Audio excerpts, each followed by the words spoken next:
Hello बच्चों, कैसे हो आप सब? उम्मीद करता हूँ बहुत अच्छे होंगे, बिंदास होंगे और आपका समर वेकेशन बहुत अच्छा चल रहा होगा। जैसा कि आपको पता है ये हमारा सीरीज वेकेशन टॉपर कैंप 55 है और ये सीरीज का टारगेट आपको पता है नवोदय विद्यालय, सैनिक स्कूल, मिलिट्री स्कूल के बच्चों के लिए आपके जो मई और जून के महीना होता है बेटा, इसमें एनसीईआरटी प्लस फाउंडेशन बेस को हम कंप्लीट करा के भेजते हैं। ठीक है, तो आपको पता है ये सीरीज हमारा फर्स्ट में से स्टार्ट हो चुका है और आज है बेटा 12 मई, यानी कि 12 दिन हम इसको कंप्लीट कर चुके हैं। ठीक है बेटा, तो चलिए आज हमारा, यानी आपको जैसा कि पता है मैथ्स का आज डबल लेक्चर हो रहा है। ठीक है, आज एक लेक्चर मैं ऑलरेडी अभी ले चुका हूँ और ये सेकंड लेक्चर मेरा अभी चालू हुआ है। तो आपको क्या करना है, आज साइंस का बेटा एक लेक्चर नहीं हो पा रहा है, मैथ का डबल लेक्चर हो गया। ठीक है, कोई दिक्कत नहीं आपको, लेकिन प्रॉपर कंटेंट मिलेगा। आपको पता भी है बेटा साइंस का सिलेबस भी थोड़ा है मैथ की कंपैरिजन में, और फिर मैथ्स इसलिए मैं ज़्यादा लेने की कोशिश कर रहा हूँ क्योंकि बेटा मुझे फिजिक्स भी आपकी कंप्लीट करनी है, क्योंकि मैम आपका केमिस्ट्री और बायोलॉजी ही कंप्लीट करा पाएंगे। ठीक है, चलिए तो बेटा टाइम ज़्यादा ना लगाते हुए आज आपका अर्थमेटिक प्रोग्रेशन का नेक्स्ट टॉपिक है, जिसमें हम पढ़ने वाले थे। आपको वैसे पता होगा मैंने आपको कल होमवर्क में क्वेश्चन भी दिए थे। उम्मीद करता हूँ आपने वो होमवर्क कंप्लीट कर लिया होगा। ठीक है बेटा, उम्मीद करता हूँ आपने वो होमवर्क कंप्लीट कर लिया होगा और उसके आगे का जो टॉपिक है वो मैं आज स्टार्ट करता हूँ। टॉपिक का नेम जैसा कि आपको पता है, मैं कल भी आपको बता चुका था, mth term from the mth term of an AP from the and. मतलब पीछे से अगर जैसे कोई एपी दिया है, जैसे ये एपी है 2 4 6 8 एंड 10 एंड 12, और फिर डैश डैश डैश मैंने यहाँ पे लिख दिया 98, ये एक एपी है और इसका मुझे पीछे से 10वां टर्म पूछा जा रहा है, sir 10th term from the last. तो बेटा ऐसे केस में क्या करना है, ये इस केस में इसको हम फिर फर्स्ट टर्म बोलेंगे और फिर हम एपी को उल्टा रख देंगे। अभी वही बात करता हूं मैं, कैसे उल्टा रखना है और क्या रखना है। ठीक है बेटा, चलिए आगे बात करते हैं, जरा देखिए क्या क्या करना है हमें। पहले इसको हम रीड करते हैं। We can find the mth term for of an AP from the end by taking the last term. जो लास्ट का टर्म है इसको क्या टेकन करना है, इफ गिवन, अगर दिया हुआ है तो as first term and negative of the common difference. Common difference को मतलब नेगेटिव कर देना है, क्योंकि इधर से जा रहे थे अगर वो पॉजिटिव है, उधर से आएंगे तो नेगेटिव हो जाएगा ना। ये एपी अगर इधर से जा रही है तो डी अगर पॉजिटिव है, उधर से आते टाइम ये नेगेटिव हो जाएगा, और अगर इधर से जाते टाइम नेगेटिव है, उधर से आते टाइम पॉजिटिव हो जाएगा। बात क्लियर आ गई? चलो, करना क्या है, लेकिन ऑलवेज लास्ट टर्म को फर्स्ट टर्म कंपेयर करके हम और डी के वैल्यू को साइन चेंज करके यूज करेंगे, फिर हमें जो भी टर्म पूछा जाएगा वो हम फाइंड आउट कर देंगे। Hence mth term from end equal to ये लास्ट टर्म हो गया। इसमें से बेटा m-1 वही फॉर्मूला अप्लाई किया, कौन सा टर्म फाइंड करना है, mth टर्म फाइंड करना है तो m-1 किया इनटू माइनस डी, क्योंकि डी का साइन चेंज हो जाएगा, तो ये फॉर्मूला बन गया बेटा l minus m-1 into D. अब इसको और दूसरा तरीका कैसा है, देखो ये तरीका तो वो हो गया कि अगर हमने एपी को ही रिवर्स कर दिया। ठीक है, एपी को रिवर्स करते टाइम ये फॉर्मेशन होता है। अगर एपी को मैंने रिवर्स नहीं किया, उस केस में मैं अगर स्टार्टिंग से ही निकालना चाहता हूं तो कैसे निकालेंगे, देखिए। If there is an AP with n terms having a as a first term and d as a common difference and mth term from the end, mth term from the end हमें find करना है।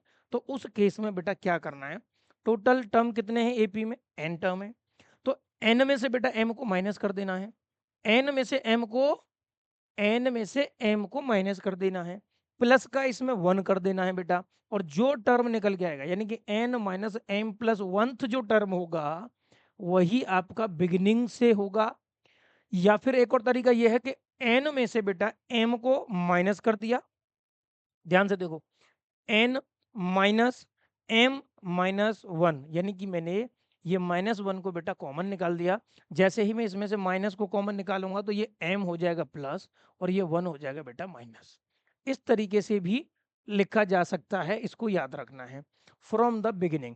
अब अगर starting से निकालना है, मैं example लेता हूँ, ये मेरे पास एक एपी है बेटा, इसके पास फर्स्ट टर्म ए है यानी कि 2 है, लास्ट टर्म बेटा मेरे पास पता है कितना है 98 है, डी का वैल्यू अगर देखेंगे तो यहाँ पर कितना आ रहा है बेटा, प्लस का 2 आ रहा है। अगर एपी आगे जा रही है तो उस टाइम पर डी आपका कितना है बेटा 2 है, ए आपका कितना है 2 है, एल आपका 98 है। सर इसमें मुझे लास्ट से लास्ट से 19th टर्म चाहिए सर, कौन सा टर्म चाहिए सर, 19th टर्म चाहिए। तो फिर क्या करना है बेटा, तो हमें ये वाला फॉर्मूला अप्लाई करना पड़ेगा। ये कब करना है, ये तब करना है जब आपको ये भी बता दिया जाए कि इस एपी में 100 टर्म है, 50 टर्म है, 48 टर्म है, यानी एन का वैल्यू गिवन हो और एम का वैल्यू गिवन हो, तभी ये फॉर्मूला अप्लाई करना है। चलिए, तो अब ये कैसे यूज करेंगे सर, इस एपी में मैंने क्या बोला, एल बन जाता है ए और ए बन जाता है एल, यानी कि एपी हो जाएगा रिवर्स। अब एपी कैसे लिखा जाएगा सर, एपी लिखा जाएगा ऐसे 98 96 dash dash dash dash dash, last में सर ये लिख दीजिए 6 4 एंड 2, बन गया सर एपी, रिवर्स कर दिया मैंने। अब देखो ए का वैल्यू कितना हो गया 98 हो गया, डी का वैल्यू कितना हो गया 98 से 96 आ गया तो -2 हो गया ना, बस बन गया।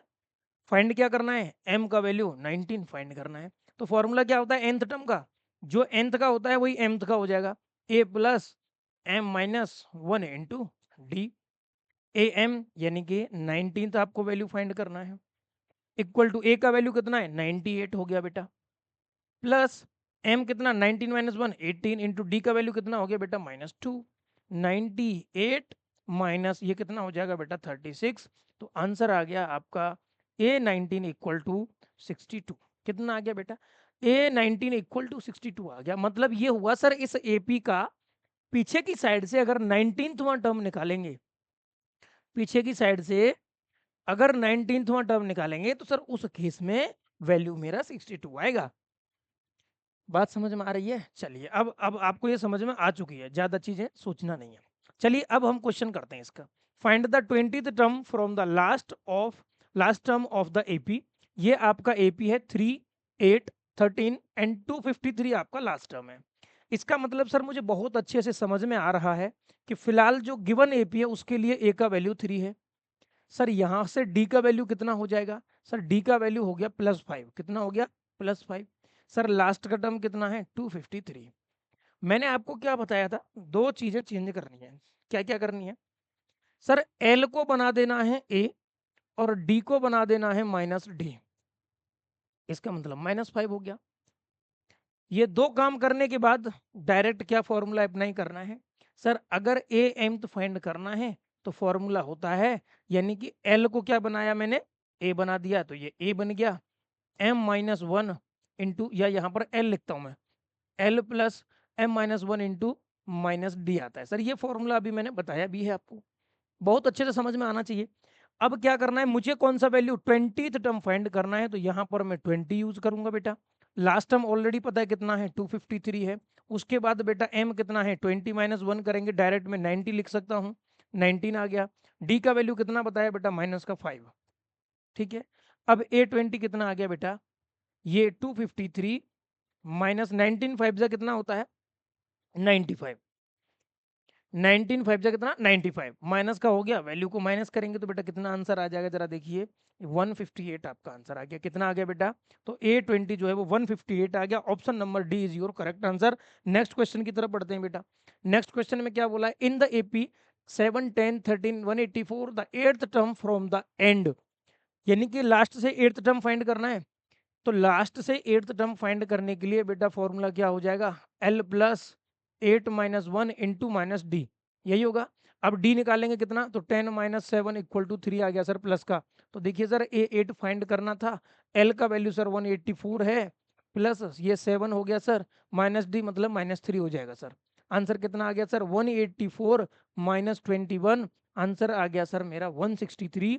A8 का वैल्यू आ गया, किसका, A8 का वैल्यू 163 आ गया। Option number A is your correct answer. आगे बढ़ जाते हैं, अब है हमारा टॉपिक बेटा, वो टॉपिक क्या था, पीछे से टर्म निकालना। तो 2-3 क्वेश्चन मैंने करा दिए, उसी से आपको समझ में आ जाना चाहिए। फिर एक वो भी आप याद रखना, जैसे एक चीज और बता देता हूं मैं, जरा देखिए यहीं पे, कि अगर क्वेश्चन ऐसा है 2 4 6 8 और यहाँ पर लिखा है 20 डॉट डॉट डॉट 20, और एपी में बोला गया है कि टोटल एन का वैल्यू है 10। ध्यान से समझना बेटा मैं क्या बताना चाह रहा हूँ, नंबर ऑफ टर्म्स इस एपी में कितने हैं, एन है, और मुझसे बोला जा रहा है लास्ट से 6th टर्म निकाल के बताइए, फ्रॉम एंड 6th टर्म आपको चाहिए। तो इस केस के लिए मैंने फॉर्मूला क्या बताया था कि अगर आपको एन भी पता है, एम भी पता है, तो उस केस में आपको कौन सा टर्म फाइंड करना है, तो बेटा एन माइनस एम प्लस 1 करना है। एन कितना है 10, तो 10 माइनस एम कितना है बेटा 6 प्लस 1, यानी कि आपका कितना आ गया ये 4 प्लस 1, यानी कि आपको फिफ्थ टर्म फाइंड करना है फ्रॉम स्टार्टिंग। कहाँ से बेटा? फ्रॉम स्टार्टिंग, फ्रॉम बिगिनिंग भी बोल सकते हैं, तो ठीक है, बिगिनिंग से आपको फिफ्थ टर्म फाइंड करना है। फिफ्थ टर्म का फॉर्मूला क्या है? ए प्लस फोर डी है सर। ए प्लस फोर डी है तो सर ए का वैल्यू कितना है 2 है सर, डी का वैल्यू भी कितना है सर 2 है, तो आंसर कितना आ गया सर 2 प्लस ये 8 इक्वल टू 10 आ गया। अब आप काउंट कर लीजिए, काउंट कर लीजिए, आप वापस एपी वहां से स्टार्ट करेंगे तो जो सिक्स टर्म होगा बेटा वो आपका 10 ही होगा। ये इस टाइप का भी क्वेश्चन आपको मिल सकता है जिसमें एन का वैल्यू गिवन हो। अब बात करते हैं नेक्स्ट टॉपिक है बेटा, और ये टॉपिक बहुत ज्यादा इंपॉर्टेंट भी है, टर्म का सिलेक्शन, और क्वेश्चन बोर्ड एग्जाम में इससे बेटा अक्सर पूछा जाता है, रिपीटेशन होता है। लास्ट ईयर नहीं पूछा गया, बट उससे लास्ट ईयर कई बार पूछा गया है, तो इस बार फिर रिपीट होने की पॉसिबिलिटी ज्यादा है, तो अच्छे से समझ लीजिए इसको।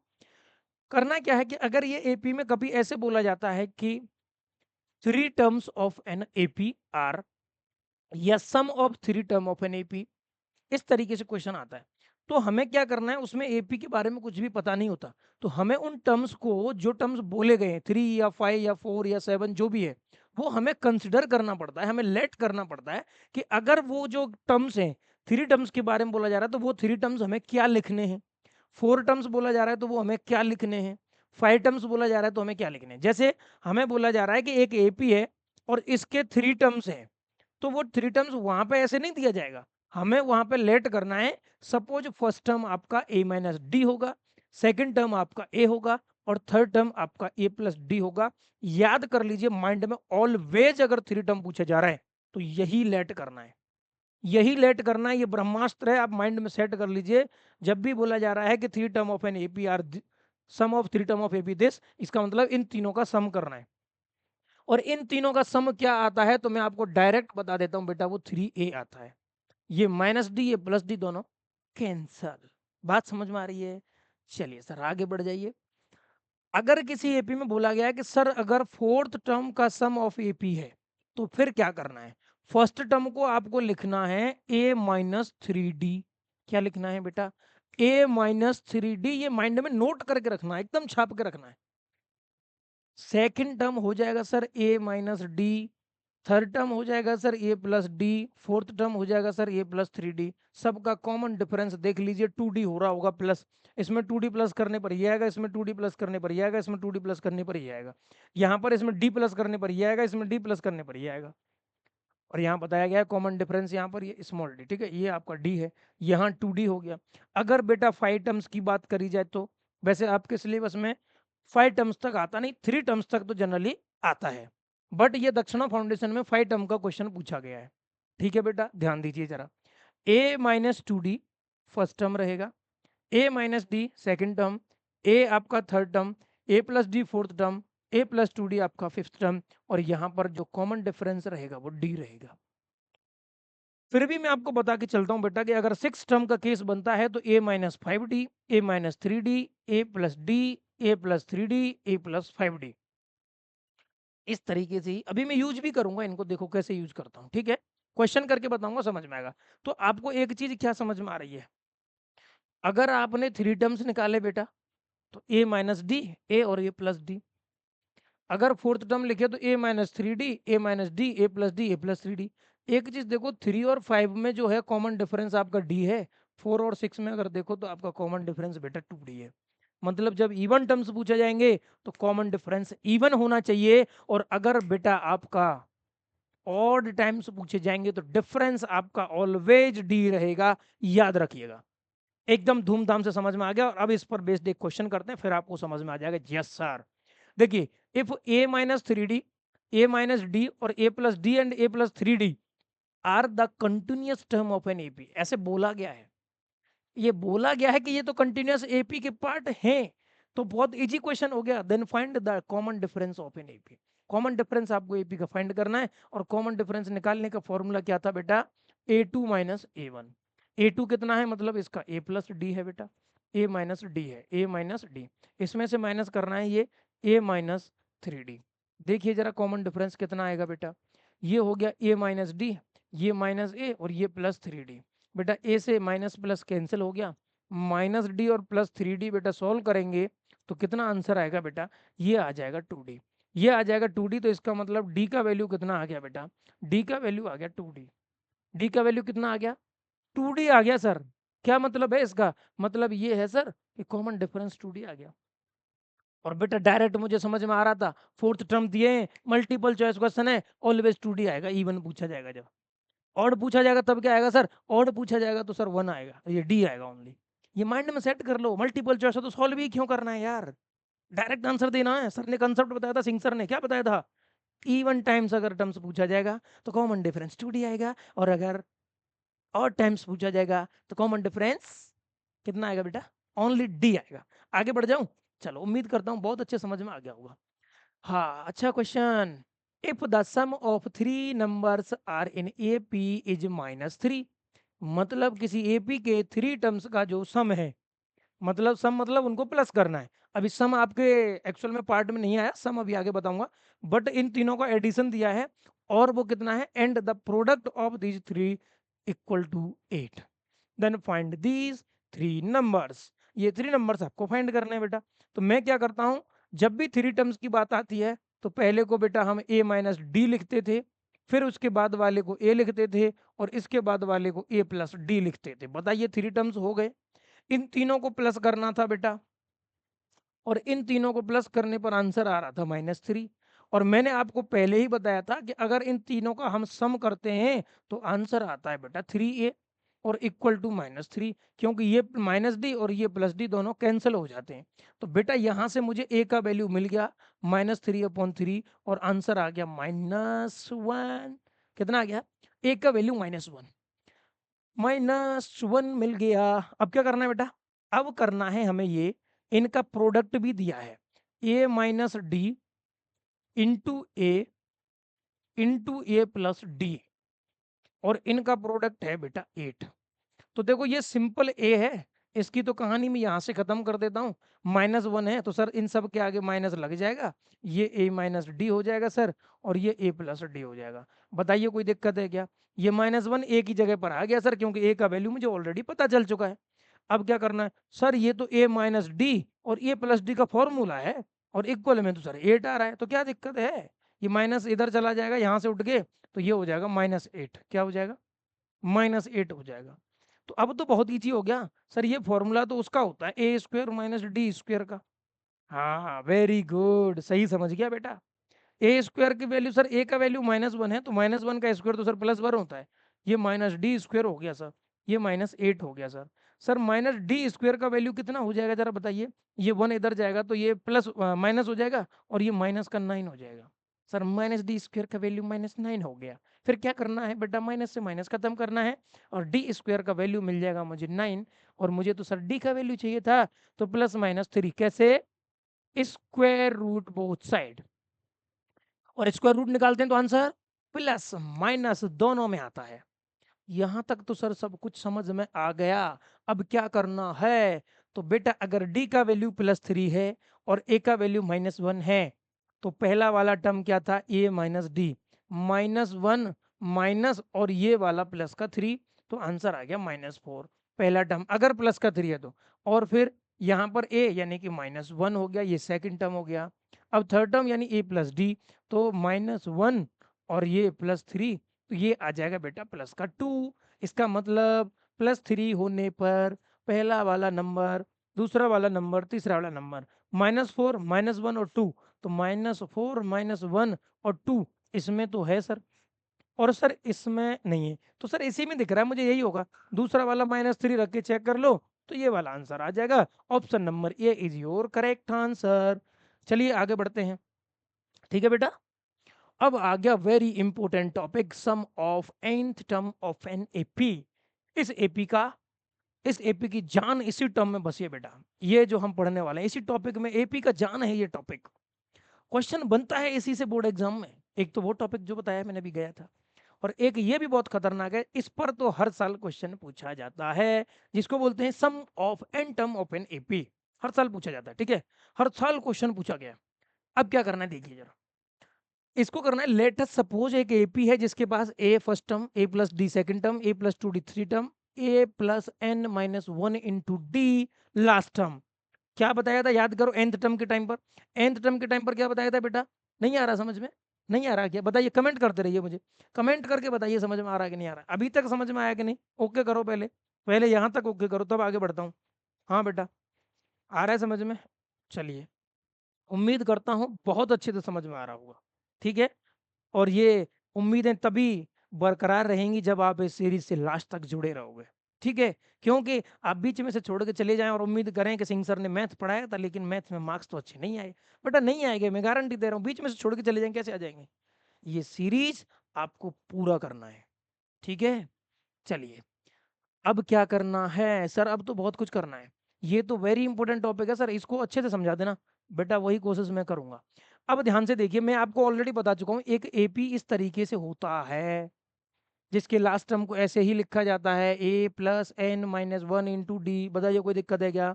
तो सर ये तो मैंने अभी एपी लिखा है, अगर सर इस एपी के सारे टर्म्स का मैं सम करूं, एडिशन करूं सारे टर्म्स का, उसी को बोलते हैं sum of n term of an AP.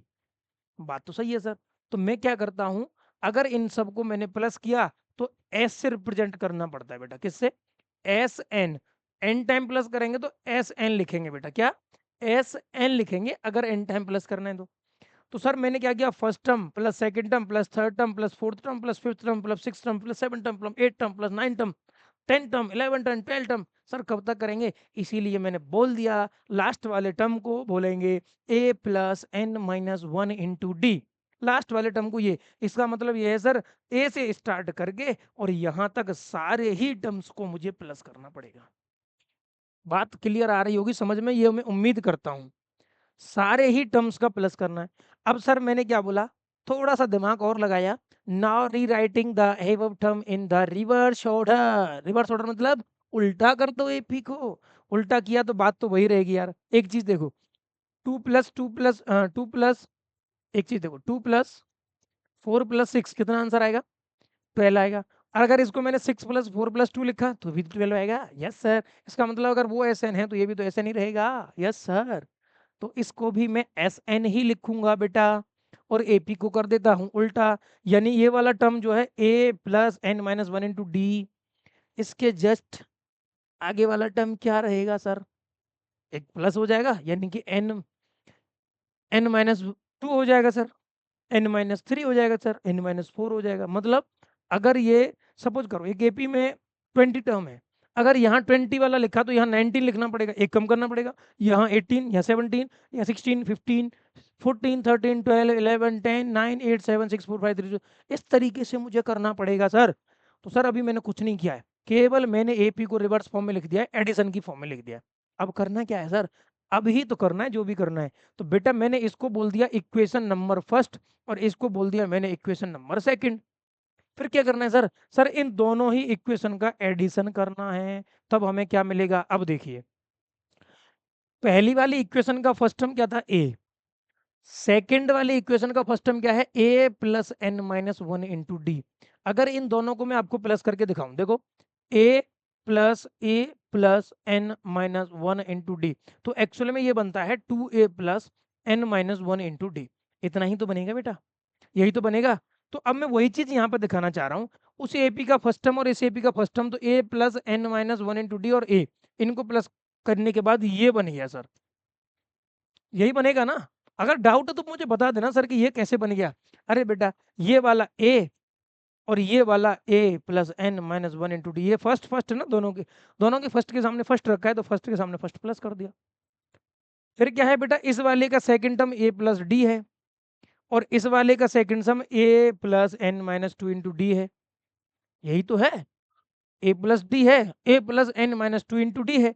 अगर इसको प्लस करो, इन दोनों को प्लस करो, तो सर आंसर यही निकल के आएगा। मैं आपको करके दिखा देता हूँ, आप बोलेंगे सर ये कैसे आ जाएगा, देखो यही आएगा, a plus d plus a plus d का मल्टीप्लाई करो कितना, n d minus two d, यही तो आएगा। अब देखो ए प्लस ए, ये टू ए लिख सकता हूँ, ए प्लस ए क्या लिख सकता हूँ, two a. Very good sir. ये प्लस का डी, ये माइनस का टू डी, ये सर एन डी, तो एन डी को एन डी लिख देते हैं सर। ये प्लस का डी, ये माइनस का टू डी, तो सर माइनस का ही तो डी बचेगा। हाँ सर वही बचेगा। फिर क्या करना है, 2a प्लस, दोनों में क्या कॉमन है सर, d, तो n माइनस वन कॉमन मिल गया d, यही तो हो गया सर निकल करके, वो तो वही आ गया। तो बेटा मैं इसीलिए तो बोल रहा था, फिर से वही निकल के रहेगा 2a plus n minus one into d. अभी मैंने सेकंड टर्म को प्लस किया है, मैं थर्ड टर्म को प्लस करूंगा तब भी यही आएगा, मैं फोर्थ टर्म को प्लस करूंगा तब भी यही आएगा। इसका मतलब अगर मैं फिफ्थ को करूंगा तब भी यही आएगा, सिक्स को करूंगा तब भी यही आएगा, सेवंथ का करूंगा तब भी यही आएगा। अगर बेटा मैं इसी तरीके से इस प्रोसेस को nth टर्म तक लेके गया, कहाँ तक बेटा, nth टर्म तक, तो nth टर्म तक लेकर के जाने का मतलब ये हुआ बेटा, ध्यान से समझिएगा। एक्चुअल में मैंने कैसे किया है, मैंने ऐसे किया है कि एस एन लिखा, first term second term third term and so on, second last term और ये लास्ट टर्म, ये एस एन हो गया फर्स्ट वाली इक्वेशन का। मतलब मैंने फर्स्ट इक्वेशन को तो ऐसे वर्टिकली प्लस किया है, सेकंड इक्वेशन को भी वर्टिकली प्लस किया है, इसको मैंने एस एन से रिप्रेजेंट किया था, इसको भी एस एन से, देखो जरा, इसको भी एस एन से, इसको भी एस एन से, तो इनको मैंने अभी वर्टिकली लिखा है, दोनों को वर्टिकली, और फिर इस तरीके से मैंने इन दोनों को प्लस किया। अरे एडिशन करना ना फर्स्ट और सेकंड दोनों इक्वेशन का, तो S n plus S n करेंगे, ऐसे प्लस करना एक ही बात होती है, मैंने ऐसे करके दिखा दिया वो, ठीक है थोड़ा। अब ये जो है वो कितने टाइम्स हो रहा था सर, 1 2 3 3 3 एस एन यानी n times, 1 2 3 3 3 n S n यानी एन टाइम्स। फिर क्या हुआ सर, ये एस एन और ये एस एन दोनों प्लस होने के बाद बन गया सर 2 SN, बराबर है सर। लेकिन सर ये 2a plus n minus one into d, 2a plus n minus one into d, 2a plus n minus one into d, 2a plus n minus one into d कितने times आएगा sir ये, sir बेटा ये भी तो 1 2 3 dot dot dot dot dot, इसका मतलब ये भी n टाइम्स आएगा, कितने टाइम्स, n टाइम्स आएगा। तो मैंने क्या किया, 2a plus n minus one into d में डायरेक्ट मैंने n का मल्टीप्लाई कर दिया, क्योंकि n टाइम्स आएगा। सोचिए जरा, अरे किसी एक ही चीज को यार आप बार बार प्लस करोगे तो उसमें उतने का मल्टीप्लाई कर दो ना, जितने टाइम प्लस करना है। जैसे मैं 2 + 2 + 2 3 टाइम प्लस किया, 2 को कितना आया, 6 आ गया सर। क्या मैं 2 में डायरेक्ट 3 को मल्टीप्लाई करके भी तो 6 ला सकता हूँ ना, वही चीज तो यहाँ पे किया है मैंने, a+2a+n-1 × d, 2a+n-1 × d, 2a+n-1 × d, sir ये n टाइम प्लस किया तो मैंने डायरेक्ट n का मल्टीप्लाई कर दिया सर। तो मल्टीप्लाई किया सर, ये 2 इधर डिवाइड में जाएगा तो ये n/2 आ गया सर, ये वाला 2। अभी फॉर्मूला बन गया, देखो ये एक्चुअल में SN + SN 2SN बन गया, और इसका सम ये बन गया। अब ये 2 इधर डिवाइड में चला गया, यहाँ से 2 हट जाएगा, और ये 2, वैसे मैं आपको डायरेक्ट ही लिख के दिखा देता हूँ बेटा, 2SN इक्वल टू क्या बनेगा जरा देखिए, ये n है, ये 2a है, प्लस n-1 इंटू डी है, यही तो बनेगा। अब ये 2 यहाँ से उठ के उधर चला जाएगा, ये वाला 2 यहाँ से उठ के इधर चला जाएगा, और ये बन गया आपका SN का फॉर्मूला, SN का फॉर्मूला बन गया मेरा। अब क्या करना है सर, अब तो मजा आ रहा है सर, पढ़ने में मजा आ रहा है अब तो। अरे मजा क्यों नहीं आएगा यार, क्या बात कर दी आपने, मजा आएगा, बहुत मजा आएगा। सर SN का फॉर्मूला बन गया, अब क्या करना है, अब तो आगे बढ़ना है, और क्या करना है, क्वेश्चन करने हैं। इसके बाद देखो ये मैंने स्टैंडर्ड फॉर्म में लिख के दिखा दिया, ये फॉर्मूला बन गया। सर इसके अलावा और भी कोई फॉर्मूला होता है क्या, एक तो ये स्टैंडर्ड फॉर्मूला हो गया, स्टैंडर्ड स्टैंडर्ड फॉर्मूला हो गया सर ये। हाँ सर, इसमें एक और चीज हो सकती है, वो क्या हो सकती है, वो ये हो सकती है sir, therefore the sum of the first n term of an AP is given by, अगर आपको sum of first n term of an a given है तो फिर क्या करना है, देखो इस फॉर्मूले में ध्यान से देखिए, मैंने क्या किया है, अभी कुछ नहीं किया है। Here a is the first term and number of term और डी कॉमन डिफरेंस है, अभी तो केवल यही बताया है। बट इसमें एक चीज और बतानी है अभी बाकी है, और वो क्या बाकी है, वो ये बाकी है, it can also be written as this. मतलब जो 2a था स्टार्टिंग में, देखिए जरा, ये ऐसे था ना फॉर्मूला, तो ये जो 2a फॉर्मूले में था, ध्यान से समझिएगा, इसमें 2a को a+a+n-1 इंटू डी लिख सकता हूँ ना सर, इसमें कौन सा बड़ा बात है, इसमें कौन सी बड़ी बात हो गई सर, लिख सकता हूँ मैं, a को 2a आ रहा है तो a+a लिख सकता हूँ मैं, वही लिखा है यहाँ पर। और वो लिखने के बाद एक नई चीज बन गई बेटा, वो ये नई चीज क्या बन गई कि सर ये तो मुझे कुछ एक अलग चीज दिख रहा है, a+n-1 इंटू डी, ये तो सर कुछ अलग ही लग रहा है, a+n-1 इंटू डी, जरा याद करो ए एन इक्वल टू क्या था, a+n-1 इंटू डी, कब पढ़ा था बेटा ये, कब पढ़ा था सर ये, अरे ये nth टर्म पढ़ाया था भाई, nth टर्म यही तो पढ़ाया था। तो फिर क्या करना है सर, फिर करना क्या है बेटा, इसकी जगह पर an लिख देना है, इतने वाले पोर्शन की जगह पर क्या लिख देना है, an लिख देना है। तो इसका मतलब SN का नया फॉर्मूला बन गया सर, और वो क्या है, a plus an, a plus an बन गया नया फॉर्मूला। मजा आ गया सर, ये फॉर्मूले सर आपने बड़े इजी बना दिए हैं। बाकी टीचर्स तो सर ये प्रूफ ही नहीं कराते फॉर्मूला कहाँ से बन के आया। बाकी तो सारे ये बोलते हैं फॉर्मूला लिखो, SN इक्वल टू ये होता है। अरे कैसे होता है ये भी बता दीजिए जरा हमको। अब हमने तो बता दिया सर, चलिए ये बता दिया तो बेटा अब एक चीज और समझ लीजिए जो वेरी वेरी इंपॉर्टेंट है। an को nth टर्म बोलते थे, ठीक है सर। अब there are only n term in an AP, तो an को हम लास्ट टर्म भी बोलते थे। याद करो, मैंने nth टर्म को लास्ट टर्म भी आपको बताया था। जी सर बताया था। फिर क्या करना है, फिर ये करना है सर an की जगह पर मैं l भी लिख सकता हूं, और इस तरीके से मेरा SN का फॉर्मूला बन गया सर ये A, और AN की जगह पर आ गया L। ये फॉर्मूला तो सर बहुत छोटा हो गया, बहुत छोटा हो गया कि हाँ सर बहुत छोटा हो गया।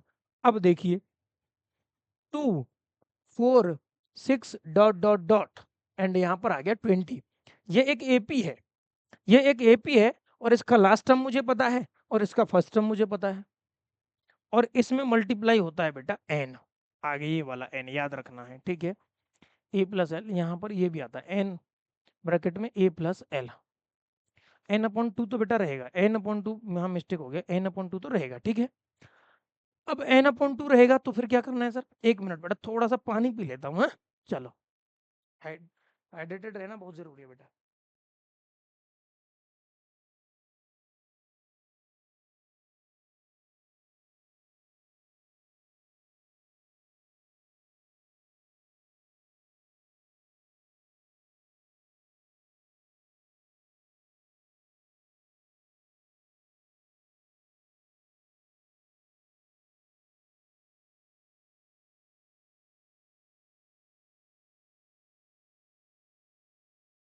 हाँ बेटा चलिए, गर्मी हो रही बेटा बहुत ज्यादा, पानी पीना बहुत जरूरी है। आप भी पीते रहिए, एक वाटर बोतल साथ में रख लीजिए, और कॉपी पेन पास रखिए, और कान में ईयरफोन लगा लीजिए, और फिर एकदम जोश में जुनून के साथ ये आप पढ़ते रहिए। लेकिन बेटा मैंने एक चीज़ देखा है, बहुत से बच्चे ऐसी जगह से भी जुड़े हुए मेरे साथ, जैसे एक बच्चा उड़ीसा से भी जुड़ा है, उसने मैसेज भी किया सर, और उसने फॉर्म भी फिल करके दिया था। एक बच्चा नागपुर से भी जुड़ा है, महाराष्ट्र से है, बहुत से, एक बच्चा राजस्थान से भी है, एक बच्चा दिल्ली से भी जुड़ा हुआ है। बहुत सारे बच्चे जुड़ रहे हैं इस कैंप के साथ। मुझे उम्मीद है कि आप अगर शेयर करेंगे तो बहुत बच्चे जुड़ेंगे आपके क्लासमेट। और मैं जितने भी बच्चे अभी इस सीरीज को फॉलो कर रहे हैं, जितने बच्चों ने मेरे पास फॉर्म भरा है, उन सभी बच्चों का एक पर्टिकुलर ग्रुप बनाऊंगा, और आने वाले समय में जो मुझसे हो पाएगा नवोदयंस के लिए, जब तक आप, अभी मैं 10th का दे रहा हूँ ना, ऐसे में 12th का भी दूंगा आपके लिए। आपका बैच कंटिन्यू रखूंगा, मैं व्हाट्सअप ग्रुप बनाऊंगा, आप क्या करिएगा, फॉर्म भरते रहिए कंटिन्यू। इस प्ले लिस्ट में, इस प्लेलिस्ट का जो फर्स्ट वीडियो है उसके डिस्क्रिप्शन में एक फॉर्म का लिंक दिया हुआ है, वो फॉर्म आपको फिल करना है। फॉर्म फिल करते ही आपको क्या रहेगा, आप फ्री हो जाएंगे, फिर जिम्मेदारी मेरी हो जाएगी। आपको मैं उस ग्रुप में ऐड कर दूंगा, जो अपना पर्टिकुलर ग्रुप बनाऊंगा सारे बच्चों का, ठीक है। तो इस बैच में बहुत सारे बच्चे दूर दूर से जुड़े हुए हैं, महाराष्ट्र से 2-3 बच्चे जुड़े हुए हैं, दिल्ली से भी जुड़ा हुआ है बच्चा, राजस्थान से जुड़ा हुआ है, हाथरस जो हमारे आगरा के पास पड़ता है वहाँ का भी बच्चा जुड़ा हुआ है। वो तो बहुत एंजॉय के साथ डेली मेरे को एक बार उसको मैसेज या कॉल करना ही रहता है, ठीक है, बहुत अच्छा बच्चा है वो। और एक बच्चा हाथरस से, 2 बच्चे हैं, 2 बच्चे हाथरस से हैं, आगरा नवोदय से भी बच्चे हैं। कितना मजा आ रहा है, मथुरा नवोदय से भी बच्चा है, और मुझे मैसेज भी कर रहे हैं। बहुत अच्छा लगता है यार जब अपने छोटे भाई हमसे मोटिवेट हो रहे हैं और हमारे साथ इस तरीके से सीरीज को फॉलो कर रहे हैं, मजा आ रहा है। करते रहिए इसी तरीके से, शेयर करते रहिए दबा के, और अपने नवोदयन वाली सीरीज को इतना फैला दीजिए कि आने वाले समय में सब लोग देखेंगे यार नवोदय के बच्चों का एजुकेशन बहुत खतरनाक होता है। हाँ, वही करना है, बस वही करना है, वही करना है। अब देखो चलो वापस आ जाते हैं। खैर मैंने आपको एक फॉर्मूला बना के दिखाया, पानी पी लिया, थोड़ा सा एनर्जी ले ली। चलिए, इस फॉर्मूले में सर ये क्या है, मैंने बोला सर यहाँ पर नंबर ऑफ टर्म्स जो है वो 10 है, कितना है, नंबर ऑफ टर्म्स 10 है, और मुझसे पूछा जा रहा है सर S10 का वैल्यू क्या होगा। तो S10 का वैल्यू होगा sir 10 upon 2 bracket, bracket A plus L, A plus L. A कितना है सर 2, L कितना है सर 20 हो गया सर, ये हो गया 5, ये हो गया 22, 22 5 जा कितना होता है 110, और बेटा इनको आप प्लस करके देख लीजिए, आंसर 110 ही आएगा, पक्का गारंटी देता हूँ। तो ये फॉर्मूला आपके लिए बहुत ईजी है, जब आपको नंबर ऑफ टर्म्स भी पता है, आपको फर्स्ट टर्म भी पता है, और आपको लास्ट टर्म भी पता है, उस केस में ये आपको फॉलो करना है। और कोई दिक्कत है तो बताइए, आगे बढ़ जाऊं फिर मैं? सर ये समझ में आ गया, अब तो आप जल्दी से क्वेश्चन करा दीजिए। नहीं नहीं नहीं नहीं, क्वेश्चन पे जाने से पहले भी एक काम और करना है। क्या करना है? वो ये करना है कि अगर इसमें मुझे एस एन दिया है और मुझे nth टर्म पूछा जा रहा है, मतलब an पूछा जा रहा है और sn गिवन है, उस केस में क्या करते हैं सर? वही और सीखना बाकी था। then term of an AP is the difference, देखो, then terms of an AP is the difference of the sum of the first n term and the sum of the first n minus 1 term। इसका मतलब ये होता है sir, अगर an पूछा जा रहा है और sn आपको गिवन है और sn माइनस 1 भी आपको गिवन है, तो सर an का डायरेक्ट वैल्यू आ जाता है। इसका मतलब ये है सर कि अगर S3 में से S2 को माइनस करते हैं तो आपको थर्ड टर्म मिल जाएगा, यानी A3 मिल जाएगा। यही फॉर्मूला ये बोल रहा है। यहाँ पर n है, यहाँ पर n है, यहाँ n माइनस 1 है, मतलब एक कम। फिर से समझिए, अगर आपने S6 में से S5 को माइनस कर दिया बेटा, तो आंसर आएगा आपका A6। और अगर आपने ए एन में से n माइनस 1 वाला टर्म माइनस कर दिया तो ए एन मिल जाएगा आपको। बात समझ में आ रही है कि नहीं आ रही? फॉर एग्जाम्पल, फर्स्ट टर्म होता है ए, सेकेंड टर्म होता है a plus D, third term होता है ए प्लस डी यानी 2d होता है, और ए प्लस 3d होता है। मैं यहाँ पे एक चीज बताना चाह रहा हूँ, S1 का मतलब होता है बेटा वन ही टर्म, यानी कि फर्स्ट टर्म ही होता है, और S2 का मतलब क्या होता है? फर्स्ट प्लस सेकेंड, और फर्स्ट प्लस सेकंड करोगे तो आंसर आएगा 2a प्लस डी। क्या आ गया? 2a plus D. अब एक्चुअल में S2 का वैल्यू कैसे मिलता है? तो मैंने आपको अभी अभी बताया, अगर आपको सेकंड टर्म चाहिए A2, तो वो S2 में से S1 को माइनस करके मिलता है। अभी मैं वही निकाल के दिखा रहा हूँ। तो सर S2 कितना है? S2 तो सर ये आ गया 2a plus D minus S1 कितना है सर? a है सर, तो a, एक 2a में से एक गया तो a प्लस डी। देखिए जरा A2 आ गया कि नहीं आ गया? आ गया ना बेटा? यही तो समझना था। यहाँ पर एक्चुअल में S1 जो है वो A1 ही होता है, क्योंकि किसी भी सीरीज के फर्स्ट टर्म का सम क्या होगा? फर्स्ट टर्म ही रहेगा, उसमें क्या सम होगा? ये मैंने आपको बताया फर्स्ट टर्म, ये बताया मैंने सेकंड टर्म, ये आपका थर्ड टर्म, ये आपका फोर्थ टर्म। ये भी आप वेरीफाई करके देख सकते हो। अगर फर्स्ट सेकंड और थर्ड को आपने प्लस किया तो जो भी आंसर आएगा, S3 में से S2 को माइनस करना, गारंटी देता हूं आपका A3 निकल के आ जाएगा, गारंटी दे रहा हूं। आप ये एक बार कोशिश तो करो निकालने की, कोशिश तो करके देखो भाई। ये फॉर्मूला इसीलिए आपके लिए वेरी इंपॉर्टेंट हो जाता है, ये फॉर्मूला इसीलिए आपके लिए इंपॉर्टेंट हो जाता है, याद रखना, ये वाला याद रखना, ये वाला फॉर्मूला इंपॉर्टेंट हो जाता है। अब इसमें एक चीज और बोला है, इसमें एक चीज बोला, ये आपके काम का नहीं, छोड़ो इसको, काम का नहीं, इजी बहुत है लेकिन काम का नहीं। जब इसमें यूज ही नहीं किया जाता कभी सीबीएसई में तो क्या मतलब है? यहाँ देखिए, if the nth term of an AP is 2n plus 1, then the sum of its first term, first three terms. देखो किसी भी एपी के nth term of an AP, यानी कि nth टर्म आपको गिवन है, nth टर्म को हम ऐसे लिखते हैं और ये आपको गिवन है, if the nth term of an AP is this, then the sum of its three term, मतलब an आपको पता है और बेटा आपको S3 पूछा गया है। क्या पता है सर? मुझे an पता है, S3 पूछा गया है। S3 का फॉर्मूला क्या होता है सर? S3 का फॉर्मूला सर वैसे मैं ऐसे भी लिख सकता हूँ, S2 प्लस S1। सही है क्या? नहीं नहीं नहीं सर, ऐसे नहीं करना है। क्या करना है सर? ऐसे करना है, S2 के साथ अगर आपने D को प्लस किया है तो S3 निकल के आता है। सॉरी सॉरी सॉरी, D को कैसे सर? D को नहीं, एक्चुअल में S या S2 आपने किया तो उसके साथ जो आपका S2 किया, एक टर्म और प्लस कर देना है। या आप ऐसे मत समझिए, तो मैं इसको एक दूसरे तरीके से बताने की कोशिश करता हूँ। an पता है, मैं पहले यहाँ से A1 निकालने की कोशिश करता हूँ, यानी n की जगह पर मैंने क्या रख दिया सर? 1 रख दिया, तो 2 इंटू 1 प्लस 1, आंसर आ गया बेटा 3। फिर मैं A2 निकाल देता हूँ सर, तो A2 कितना आएगा sir? 2 into 2 plus 1 equal to 5 आ गया सर। फिर मैं A3 भी निकाल देता हूँ सर। आप डायरेक्ट आंसर ही निकाल दोगे यहाँ से बेटा। अब तो ये 7 आ गया। 7 प्लस 5 प्लस 3 कितना होता है बेटा? 15 होता है। वैसे तो आपका आंसर बी आ गया। और करना ही क्या था? यही करना था। S3 निकालने का मतलब क्या था जरा देखो। A1 A2 प्लस A3, इसका मतलब था S3 निकालना। आगे बढ़ते हैं। ये तो खैर क्वेश्चन ही इजी था। If the sum of n term of an AP is given by this. आहा हा, वेरी इंपॉर्टेंट क्वेश्चन। ऐसा क्वेश्चन आया है बेटा। एसएन से ऐसा ही क्वेश्चन ज्यादा आता है। एसएन आपको पता है। देन द कॉमन डिफरेंस पूछा है बेटा। कॉमन डिफरेंस कैसे मिलेगा? कॉमन डिफरेंस के लिए पहले मुझे टर्म्स निकालने पड़ेंगे। तो टर्म्स कैसे निकालेंगे? देखो मैं क्या करता हूँ, S1 निकाल देता हूँ। एन का वैल्यू 1 पुट किया। देखो एन का वैल्यू 1 पुट करेंगे। एसएन का मतलब सम ऑफ एन टर्म है। अगर एन की जगह 1 पुट किया तो सम ऑफ 1 टर्म। एन की जगह 2 पुट किया तो सम ऑफ 2 टर्म। एन की जगह पर 3 पुट किया सम ऑफ 3 टर्म्स। एस की जगह पर बेटा एन की जगह पर 4 पुट किया तो सम ऑफ 4 टर्म्स। और एस एन की जगह पर एन ही रहेगा तो सम ऑफ एन टर्म्स हो गया। बात मजा आ रहा है सर समझने में। तो S1 मतलब 3 इंटू 1 प्लस 2 इंटू 1 का स्क्वायर।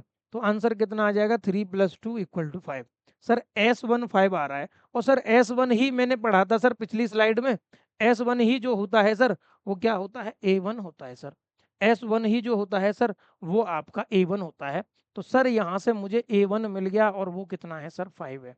तो सर ये तो बहुत अच्छी बात है। A1 मिल गया। अब सर अगर मैं S2 निकाल दूं, S2 निकाल दूं सर। S2 कैसे मिलेगा सर? n की जगह पर 2 पुट कर दो बस। तो क्या होगा सर? देख लेते हैं।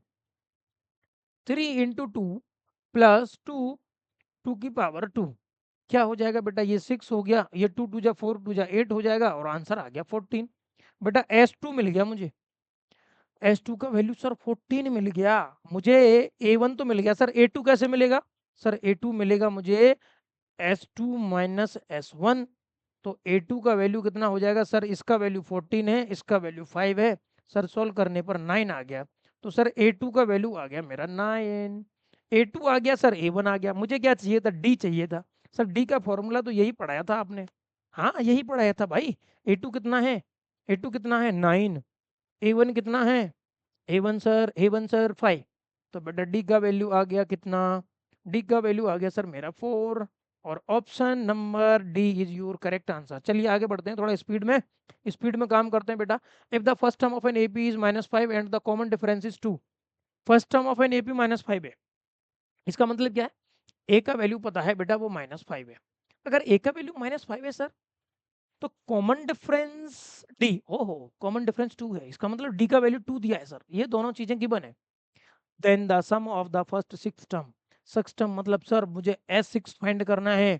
फॉर्मूला क्या हो जाएगा sir? 6/2 bracket 2a plus 6 minus 1। Sorry sorry, हाँ 6 S6 फाइंड करना है। 6 माइनस 1 इंटू सर डी। ये तो फॉर्मूला होता था सर।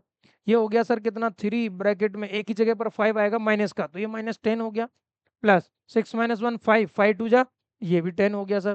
प्लस 10 -10 सर 0 हो गया। 3 इंटू 0 का वैल्यू तो सर 0 ही आएगा।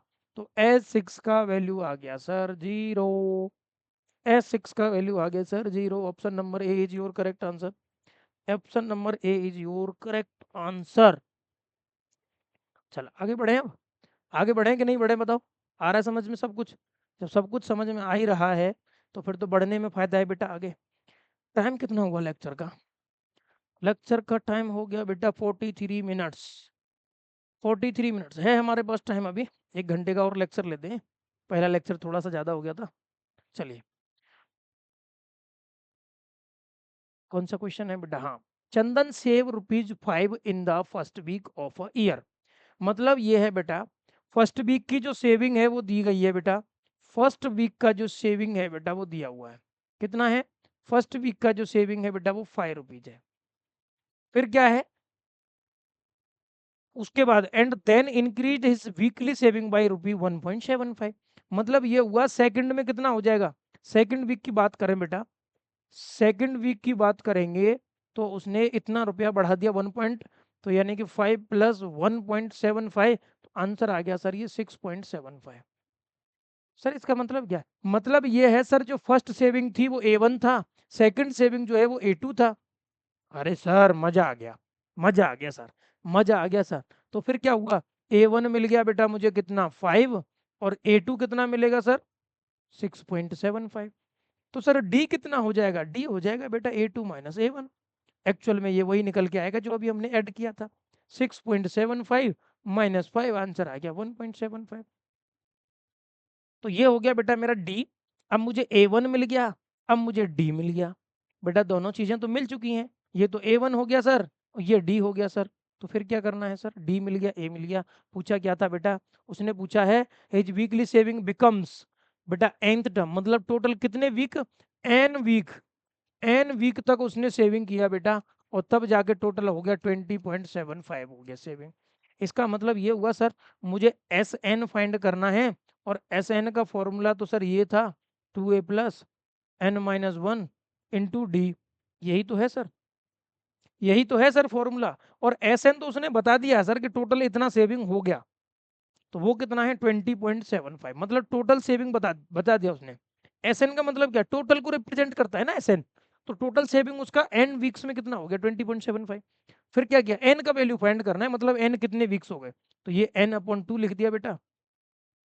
इसको जरा देखो, इसको जरा देखो, ए का वैल्यू कितना है, ए का वैल्यू 5, सर ये 10 हो गया, प्लस एन माइनस डी का वैल्यू तो पता है ना सर मुझे कितना है, डी का वैल्यू पता है सर 1.75, तो इसको लिखेंगे हम n माइनस 1 इंटू 1.75। अभी ऐसे रहने देते बेटा, ये 2 इधर जाएगा, ये 2 इधर चला जाएगा, हाँ सर ये इधर ही जाएगा, बात तो आपकी ठीक है। इधर जाते ही बेटा ये क्या हो जाएगा, इधर लिख देता हूँ मैं, ठीक है, सॉल्यूशन को 20.75 के साथ मल्टीप्लाई में चला गया बेटा 2। हाँ सर ये भी बात ठीक है आपकी, एकदम समझ में आ रहा है सर। फिर क्या करना है सर, फिर एक काम करना है सर, इधर जो बच गया वो बच गया n ब्रैकेट में 10, n ब्रैकेट में 10 प्लस n माइनस 1 1.75। सर अब क्या करना है, ये मल्टीप्लाई करके कितना बन गया जरा देखो, 41.50 बनेगा ना, 41.50, 2 5 जा 10, 2 7 जा 14, 15, 15 2 2 जा 4, 41.5 इक्वल टू n का मल्टीप्लाई अंदर करो बेटा, 10 n बन गया, प्लस ये 1.75, यानी कि n स्क्वायर रहेगा माइनस n रहेगा, और इसके साथ ये 1.75 रहेगा। क्या करना है सर, क्वाड्रेटिक इक्वेशन बन गया सर। हाँ बेटा क्वाड्रेटिक इक्वेशन तो बन गया, तो सर क्या करना है, इसको पूरा ओपन कर देते हैं, 41.5 इक्वल टू ये हो गया sir 10n plus 1.75 n square minus 1.75 n, बन गया sir quadratic equation, very good. और अभी अभी क्वाड्रेटिक चैप्टर तो पढ़ाया है बेटा, रूट्स तो बेटा आपसे ही निकलवा दूंगा मैं इसके। 41.5 इक्वल टू, देखो ये 10n है और ये माइनस करना है 1.75, तो कितना बचेगा बेटा 8.25, तो ये स्क्वायर वाला आगे लिखेंगे 75, और ये बच गया कितना बेटा प्लस का 8.25 n। अब ये वाला पार्ट भी इधर ट्रांसफर करो, तो 1.75 n स्क्वायर और प्लस 8.25 n, इधर से इधर आने पर माइनस 41.5 इक्वल टू 0 हो गया, कुछ ऐसा हो गया ये 41.5 इक्वल टू 0, ये बन गया बेटा इस तरीके का। अब ये इस तरीके का बन गया सर, तो और हम क्या कर सकते हैं सर इसमें, हम ये कर सकते हैं इसके सर, हमें अगर ये किसी से पर्टिकुलर 5 से कैंसिल होता हुआ दिख रहा है, तो 5 से कैंसिल करेंगे, 5 2 जा 5 3 जा 15, डेसिमल आ जाएगा इधर 0.35, 35 टाइम्स n स्क्वायर, ये 5 से कैंसिल किया तो कितना हो गया बेटा 5 बन जा, हाँ 5 से हो रहा है क्या, हाँ, हो जाएगा 5 1 जा 5 3 32, 5 6 जा 35, 5 जा 1.65 n माइनस ये भी 5 से कितना हो जाएगा 8.3 इक्वल टू 0 हो गया सर। ये बेटा स्टैंडर्ड फॉर्म आ गया इक्वेशन का। अब मुझे ये क्वाड्रेटिक इक्वेशन दिख रहा है, और आप इसमें से मुझे जीरोज या इसके रूट्स निकाल करके दिखाइए। ये डेसिमल भी आप हटा सकते हो, बोथ साइड 10 से मल्टीप्लाई कर दीजिए, डेसिमल तो हट ही जाएगा, और बोथ साइड 100 से मल्टीप्लाई कर दो तो और अच्छा हो जाएगा। बोथ साइड 100 से मल्टीप्लाई करो, आपके लिए इतना ईजी करके दिखा देता हूँ, 100 से मल्टीप्लाई करते ही दोनों प्लेस डिजिट हट जाएगा, प्लस यहाँ 100 से मल्टीप्लाई किया तो 165n हो जाएगा, यहाँ 100 से मल्टीप्लाई करते ही 830 हो जाएगा, और 0 में मल्टीप्लाई करते ही तो बेटा वो 0 बन जाता है। अब तो बन गया सर क्वाड्रेटिक इक्वेशन। अभी तो और भी सर 5 से कैंसिल हो रहा है क्या? हाँ सर हो रहा है। कितना हो रहा है सर? ये एक्चुअल में 35 से भी हो रहा है। हाँ सर हो रहा है क्या? ओहो हो, नहीं हो रहा तो 5 से तो कैंसिल कर ही सकते हो। 5 से हो जाएगा ये बेटा 7n² प्लस ये 5 से कितना हो जाएगा 35n, और ये हो जाएगा सर 1 6 इक्वल टू 0। अब इतना तो बन गया सर। अब कितना तो छोटा कर दिया सर आपने। क्वाड्रेटिक इक्वेशन बन गया बेटा। आप करके दिखाइए, थोड़ा सा एरिया कम है। आप मुझे करके इसका कमेंट बॉक्स में आंसर बताएंगे एन का वैल्यू क्या आ रहा है, और एन का वैल्यू इन्हीं में से एक नंबर आएगा, वो आप फाइंड करके मुझे बताएंगे। मैं नेक्स्ट क्वेश्चन की तरफ चलता हूँ बेटा। नेक्स्ट क्वेश्चन और बहुत अच्छा क्वेश्चन है। Sum of first 16 term of an AP is. 16 term यानी कि S16 का फॉर्मूला लिखाएंगे। S16 आपको फाइंड करना है, यानी कि 16/2 हो जाएगा बेटा। ब्रैकेट में यहाँ पर 2 आएगा, और प्लस यहाँ पर बेटा 15D आ जाएगा। डायरेक्ट याद रखो, 16 निकालना है तो 15D आएगा, 18 निकालना है तो 17D आएगा, 20 निकालना है तो 19D आएगा। ये तो पहले ही बता रखा है मैंने आपको। सर यहाँ पर एक काम करते हैं, ए का वैल्यू तो यहीं से मिल जाएगा। हाँ सर मिल जाएगा, ए का वैल्यू तो 10 है, और डी का वैल्यू कितना है बेटा 6 - 10 - 4 आ गया। तो S16 फाइंड करते हैं बेटा। ये 8 हो जाएगा, ये 2 इंटू ए का वैल्यू कितना है बेटा 10, प्लस 15 इंटू कितना माइनस का 4, कितना आ गया बेटा 8, 20, 15 4 जा कितना होगा -60, 8 ब्रैकेट -40, और ये मल्टीप्लाई किया तो बेटा आ गया -320। S16 का वैल्यू, S16 का वैल्यू आ गया कितना बेटा -320। Option number A is your correct answer. आगे बढ़ जाते हैं नेक्स्ट क्वेश्चन, और एक अच्छा क्वेश्चन है। In an AP if a equal to 1 है, ए एन इक्वल टू 20 है, एस एन इक्वल टू 399 है, देन एन का वैल्यू फाइंड करना है। ओहो हो सर मजा आ गया, इसमें तो कुछ नया देखने को मिल रहा है। बेटा इसमें ए एन आपको ऑलरेडी पता है, और बेटा एस एन भी आपको पता है।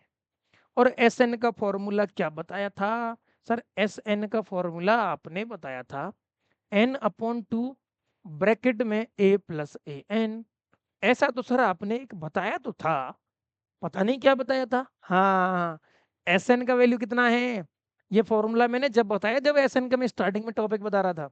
तो सर एस एन तो आपने ये इसमें दिया ही है 399 इक्वल टू एन का वैल्यू सर मुझे नहीं पता, वही तो फाइंड करना है। ए का वैल्यू तो पता है कितना है सर 1 है, 1 प्लस ए एन का वैल्यू भी पता है सर कितना है 20। कितना तो इजी हो गया। ये 2 इधर जाएगा बेटा मल्टीप्लाई में, 399 इंटू 2 इक्वल टू, ये एन रहेगा इधर ब्रैकेट में आ गया 21, 21 इधर डिवाइड में आ जाएगा 399 multiply by 2 divide by 21 equal to n. 21 का टेबल पढ़िए, 21 1 जा 21 बच गया बेटा 18, 189, तो 21 9 जा होता है 189 इंटू 20 इक्वल टू एन। बेटा आंसर आ गया 38 इक्वल टू एन। एन का वैल्यू कितना आ गया 38 आ गया। Option number C is your correct answer. Next question की तरफ बढ़ जाते हैं। नेक्स्ट क्वेश्चन क्या रहेगा आपका? If the sum of the first n term of an AP be this.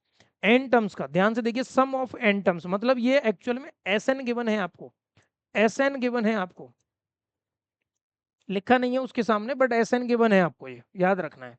And it's common difference is 6। D का वैल्यू भी आपको दिया है बेटा, डी कितना है 6 है बेटा। देन इट्स फर्स्ट टर्म यानी ए का वैल्यू पूछा है बेटा, तो ए का वैल्यू तो डायरेक्ट ही मिल जाएगा सर, S1 निकाल देंगे वही तो सर A1 होगा। तो 3 1 का स्क्वायर प्लस 1, सर 3 + 1 कितना आएगा सर? S1 तो 4 आ रहा है, तो बेटा जो S1 होता है वही A1 होता है, याद करो मैंने बताया था। Option number D is your correct. कितना तो इजी क्वेश्चन करा रहे हैं सर आप। ऐसे क्वेश्चन पूछे जाते हैं बेटा, ऐसे क्वेश्चन पूछे जाते हैं, मैं आपको सच बता रहा हूँ, इसीलिए मैं आपको करा रहा हूँ ये क्वेश्चन। अब आगे बढ़ जाते हैं। हाँ, if the sum of n term of an 2AP, देखो इस बार 2AP के एन टर्म्स का मतलब एन तो दोनों के लिए बराबर सेम रहेगा, बट 2AP है। तो बेटा मैं क्या करता हूँ, फर्स्ट एपी के लिए ध्यान से समझ लेना मैं क्या दिखाना चाह रहा हूँ। फर्स्ट एपी के लिए, फर्स्ट एपी के लिए क्या होगा बेटा, A1 जो रहेगा वो A1 हो गया, फर्स्ट टर्म A1 हो गया, और जो D रहेगा बेटा वो आपका D1 रहेगा। सेकंड एपी के लिए क्या हो जाएगा बेटा, सेकंड एपी के लिए जो फर्स्ट टर्म होगा मैं इसको A2 से रिप्रेजेंट करता हूँ और D को बेटा मैं D2 से रिप्रेजेंट करता हूँ। क्या समझ में आया? सर फर्स्ट एपी के फर्स्ट टर्म को A1 से रिप्रेजेंट कर रहा हूँ, फर्स्ट एपी के कॉमन डिफरेंस को D1 से रिप्रेजेंट कर रहा हूँ और सेकंड एपी के फर्स्ट टर्म को A2 से रिप्रेजेंट कर रहा हूँ, सेकंड एपी के कॉमन डिफरेंस को D2 से रिप्रेजेंट कर रहा हूँ। फिर क्या बोला है बेटा, उन दोनों का SN का, ध्यान से सम ऑफ n टर्म्स का जो रेशियो है वो ये रेशियो गिवन है बेटा। इसका मतलब ये है सर, फर्स्ट वाली एपी का SN1 और SN2 इन दोनों का रेशियो कुछ गिवन सा लग रहा है। हाँ सर यही तो गिवन है, यही तो पूरा खेला है। सर इसको कैसे सोल्व करेंगे, ये तो बड़ा कॉम्प्लिकेटेड सा लग रहा है। कुछ भी कॉम्प्लिकेटेड नहीं है बेटा, सब कुछ सॉल्व हो जाएगा, बस आपका ध्यान इधर होना चाहिए। अब SN1 मतलब फर्स्ट एपी के SN का फॉर्मूला क्या होगा, n/2। n तो दोनों के लिए बराबर है ना बेटा, n तो दोनों के लिए बराबर है, इसलिए यहाँ पे ध्यान रखिए ये n तो दोनों के लिए S1 और SN ही रहेगा, SN रहेगा दोनों के लिए, क्योंकि नंबर ऑफ टर्म्स तो सेम ही बोला दोनों का। n/2 ब्रैकेट में फर्स्ट वाली एपी के लिए 2A1 आएगा प्लस n तो दोनों के लिए सेम है बेटा, n-1 इंटू ये D1 आएगा। अब बात करते हैं सेकंड एपी का, यहाँ भी n/2 रहेगा क्योंकि n तो दोनों के लिए सेम है। फिर यहाँ पर 2A2 रहेगा प्लस n-1 इंटू ये D2 रहेगा सर, बराबर में तो सर वही रहेगा 3n+8 और यहाँ पर नीचे रहेगा सर 7n+15। बताइए जरा कोई दिक्कत है क्या? कोई दिक्कत नहीं लग रही सर हमें, तो फिर क्या करना है सर, ये ऐसा लग रहा है कट जाएगा, यहाँ पे कैंसिल हो जाएगा सर, बिल्कुल हो जाएगा, क्या दिक्कत है, डिवाइड ही तो कर रहे हैं। हो गया सर। अब क्या करना है सर, अब बेटा एक काम और करना है, ऊपर वाले में से मैं 2 कॉमन निकालता हूं। जैसे ही मैं यहाँ से पूरे में से 2 को कॉमन निकालता हूं तो देखो क्या बनेगा। कॉमन निकालने का एक्चुअली मीनिंग होता है 2 से डिवाइड करना। जब इसको 2 से डिवाइड किया तो बेटा ये आ गया A1, इसको 2 से डिवाइड किया तो ये n-1/2 आ गया बेटा, और ये आ गया D1। यहाँ तक कोई दिक्कत? सर एक बार और देख लीजिए, यहाँ से भी 2 कॉमन निकाला तो सर ये A2 बच गया, प्लस यहाँ पर भी सर n-1/2 ये D2 बच गया सर, और ये ऐसे बच गया। ये कहानी हो गई सर खत्म। यहाँ पर क्या बन गया, 3n+8/7n+15। सर यहाँ तक तो मजा आ गया करने में, यहाँ तक तो सर मजा आ गया करने में। इसके बाद की जो कहानी है सर वही तो काम की है, इसके बाद वाली जो कहानी है सर वही तो काम की है। हाँ वही है सर काम की। तो क्या करना है, अब करना है बेटा एक्चुअल में 12th टर्म का रेशियो पूछा है, मतलब A12, ध्यान से देखिए, A12 अपॉन A112 मतलब फर्स्ट वाली एपी का, ध्यान से समझिए, फर्स्ट वाली का 12 टर्म और सेकंड वाली का 12 टर्म, इन दोनों का ही तो रेशियो पूछा गया है। अच्छा सर एक बात बताइए, अगर अगर अगर अगर मैंने 12 टर्म निकाला तो सर 12 टर्म के लिए तो ये वाला फॉर्मूला था, A12 = A+11D। हाँ, A1+11D1, A1+11D1। तो सर अगर ये A1 है, यहाँ पर बात समझ में आ रही है, अगर ये वाला वैल्यू 11 बन जाएगा, ध्यान से समझिएगा सर, तो क्या ये A12 नहीं बन जाएगा? बन जाएगा सर। और ये 12 बनेगा कैसे सर, सॉरी ये 11 बनेगा कैसे, बना के दिखा देता हूँ।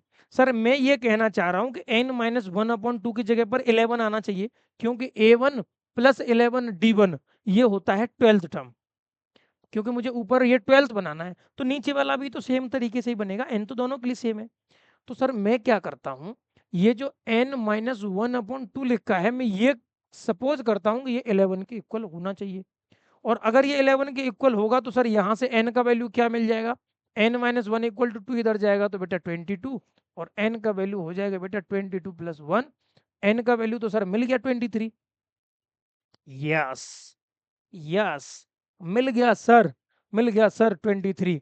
तो n का वैल्यू हम क्या पुट करेंगे, 23, और जैसे ही 23 यहाँ पर पुट किया मैंने, देखिए जरा, A1+23 - 1/2 into D1 upon n की जगह चेंज किया केवल 20, 3, यहाँ पर A2 plus 23 minus 1/2 D2 equal to n की जगह पूरा चेंज हो गया 7 3 है तो 3 इंटू 23 आएगा प्लस 8 आएगा।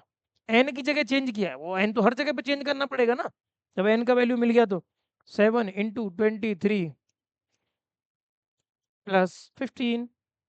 सर अब क्या करना है सर, अभी तो कहानी बाकी है, ये सॉल्व करके आंसर निकालना पड़ेगा सर। क्या सॉल्व करते हैं, देखो ये तो बन गया एक्चुअल में A1 प्लस 11D1 बन गया कि नहीं, डिवाइड करके अभी दिखाया मैंने। ये क्या बन जाएगा A2 प्लस 11D2 बन गया सर ये भी।